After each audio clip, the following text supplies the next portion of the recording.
जय माता दी दोस्तों। माता रानी आपकी सारी मनोकामनाएं पूर्ण करें और आप जीवन में खूब सारी तरक्की करें। इसी के साथ आज का जो वीडियो है वो मैं शुरू कर रही हूँ। दोस्तों आज के वीडियो में मैं बात करने वाली हूँ संतान सप्तमी व्रत के बारे में। जैसे कि आप सबको पता है संतान सप्तमी व्रत आने वाली 10 सितंबर को दिन मंगलवार को पूरी विधिवत रूप से किया जाएगा। ऐसे में बहुत सारी ऐसी बहनें जो मासिक धर्म या पीरियड से गुजरने लगती हैं तो उनको समझ में नहीं आता है कि संतान सप्तमी जो व्रत है वो हम करें या ना करें, पूजा अर्चना जो है वो कैसे करें, क्या करें, समझ में जो है वो नहीं आता है। तो देखिए संतान सप्तमी व्रत जो है वो अपने संतान की लंबी आयु के लिए, उनकी खुशहाली के लिए बहुत सारी बहनें जो है वो करती हैं। कई बारी जो बहनें पुत्र रत्न से वंचित हैं या संतान से वंचित हैं, ऐसी बहनें व्रत का संकल्प लेकर व्रत करती हैं तो उनके घर में सुख समृद्धि के साथ साथ जो संतान है उसकी उत्पत्ति होती है। इसलिए इस व्रत की महत्वता बहुत ज़्यादा दी गई है। अगर आप पीरियड्स या मासिक धर्म से गुजर रही हैं तो आपको परेशान बिल्कुल भी नहीं होना है, क्योंकि ये जो मासिक धर्म ये जो पीरियड्स है वो आना ही आना है। ये एक तरीके से नेचुरल है, प्राकृतिक है।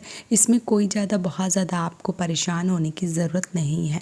अगर आपको पीरियड्स या मासिक धर्म आ गया है और आप संतान सप्तमी का जो व्रत है वो करना चाहती हैं, आपके समझ में नहीं आ रहा है, तो देखिए व्रत जो है वो आपको नहीं छोड़ना है, व्रत जो है वो आपको करना है। अगर आप मान लीजिए कि परिवार के साथ में रहती हैं तो जो भी आपका चूड़ी है, छल्ला है, अगर नहीं है, मान लीजिए बहुत सारी बहनें नहीं बनवाती हैं, ये बहुत सारी बहनें चांदी का चूड़ी या चांदी का छल्ला बनवाती हैं इस व्रत को करने में।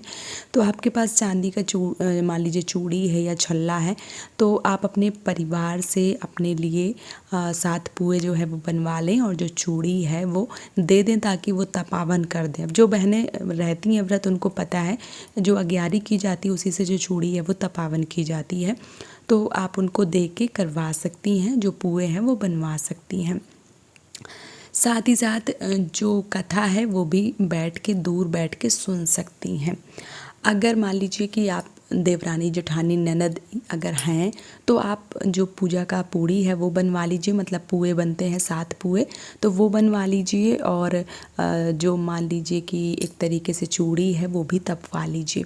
लेकिन कई बार बहुत सारी बहनें एकल परिवार में रहती हैं, उनके आसपास कोई भी नहीं होता है या बच्चे छोटे होते हैं, हस्बैंड ड्यूटी वगैरह गए होते हैं, तो फिर उनको समझ में नहीं आता है कि जो पीरियड्स है या मासिक धर्म है इसमें फिर हमें क्या करना चाहिए। तो देखिए आपको स्नान ध्यान करना है, व्रत पूर्ण करना है, व्रत आपको नहीं छोड़नी है।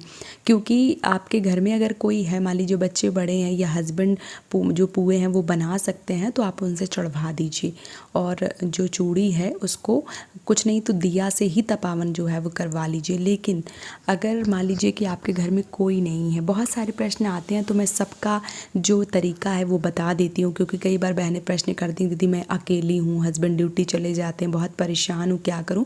तो जो बहनें बिल्कुल अकेली हैं उनके लिए मैं बता रही हूँ कि आपको परेशान होने की ज़रूरत नहीं है, क्योंकि पुए बन नहीं पाएंगे तो आपको परेशान नहीं होना है। आपको स्नान ध्यान करना है, व्रत जो है वो पूर्ण करना है। उसके बाद अभी देखिए सोशल मीडिया का ज़माना है तो अभी आपको कथा जो है वो मिल जाएगी यूट्यूब पे ही, और मेरे ही चैनल पे मिल जाएगी। अगर आप सुनना चाहते हैं तो किताब की जो कथा है वो मैंने डाल रखी है, आप सुनना चाहते हैं तो बिल्कुल सुन सकते हैं। तो आप जो कथा है वो सुन सकते हैं। उसके बाद आपको क्या करना है, क्योंकि जो मैंने बता दिया पुए जो है वो बन नहीं पाएंगे तो ना माता पार्वती के लिए ना आपके लिए, तो आपको फलाहारी व्रत करना है। अब फलाहारी व्रत में आप जो फल हैं वो खाएं, और जो एक तरीके से मान लीजिए पानी वगैरह है, मिठाई वगैरह है, वो आप खा के जो पानी वगैरह है वो पी सकती हैं। इस व्रत में सूर्यास्त के बाद कुछ नहीं खाया जाता है, तो आप विशेष रूप से ध्यान रखें कि सूर्यास्त के पहले ही सारी चीज़ें जो है वो खा पी लें। एक बात और, इस व्रत में संतान सप्तमी व्रत में जो दूध है वो नहीं खाया जाता है, तो इस बात का जो बहनें करती हैं विशेष रूप से ध्यान रखें कि दही के साथ आप खा सकते हैं, पंचामृत के साथ खा सकते हैं, जो भी पूड़ी पुए बनाते हैं आप। लेकिन आप मान लीजिए चीनी से खा सकते हैं, गुड़ से खा सकते हैं, जिससे भी आप खाना का चाहते हैं वो खा सकते हैं, लेकिन दूध से जो है वो नहीं खाए जाते हैं, क्योंकि ऐसा माना गया है कि जो संतान है वो दूध है तो दूध और पूत जो है वो माने गए हैं। तो संतान सप्तमी व्रत में दूध की मनाही होती है। जो माताएं व्रत रखती हैं वो इस दिन दूध का सेवन नहीं करती हैं। तो अगर आप इस व्रत को करती हैं तो आने वाली 10 सितंबर को दिन मंगलवार को आप संतान सप्तमी व्रत जो है वो कर सकती हैं, लेकिन भूलकर भी आपको इस दिन दूध का सेवन नहीं करना है। गलती जो है वो बिल्कुल भी आप ना करें और पूरे नियम से, पूरी विधिवत रूप से आप इस व्रत को कर सकती हैं। तो उम्मीद करती हूँ कि आज का वीडियो आप सबको पसंद आया होगा। वीडियो पसंद आया है तो आप मुझे सपोर्ट ज़रूर करें इस चैनल को सब्सक्राइब करके। आप लोग सब्सक्राइब करते हैं तो मुझे भी बहुत ज़्यादा मोटिवेशन मिलता है और मैं आप सबके लिए नए नए वीडियो लाती हूँ। आप सब्सक्राइब कर लेंगे तो जैसे ही मैं वीडियो डालूँगी आपके पास तुरंत आ जाएगा। तो आप लोग मुझे सब्सक्राइब ज़रूर करें और वीडियो को लाइक करें। आज का वीडियो यहीं पे समाप्त कर रही हूँ दोस्तों। जय माता दी।